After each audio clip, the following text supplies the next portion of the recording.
నమస్తే మిత్రులారా, నేను శివకుమార్ మడగల. ఇక్కడ కనిపిస్తున్న పప్పు చేనును అనప చేను అంటారు లేదా అనుముల చేను అంటారు. అలాగే మీ ప్రాంతంలో ఏమని పిలుస్తారో కామెంట్ చేయండి.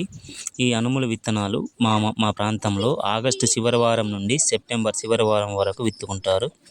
ఈ అనుముల పంట మా చేతికి రావడానికి సుమారు 6 నెలల సమయం పడుతుంది. ఈ అనుముల చేను మేము ఎటువంటి రసాయన ఎరువులు వాడము. వీటిని ఫిబ్రవరి నెలలో మేము ఈ అనుము బొట్టలను తెంపి ఎండలో వేసి కర్రతో కొడతారు. ఇలా కొట్టడం వల్ల పొట్టు గింజలు వేరవుతాయి. ఇలా వేరైన గింజలను మేము పులుసుగాను గుగ్గిళ్ళుగాను తయారు చేసుకొని తింటాం. అలాగే పచ్చికాయలను ఉప్పు వేసి ఉడకబెట్టుకొని తింటాం. ఇవి మాకు చలికాలంలో లభించే ఆరోగ్యకరమైన సాంప్రదాయకమైన మా ఆహార పంటలలో ఇది ఒకటి.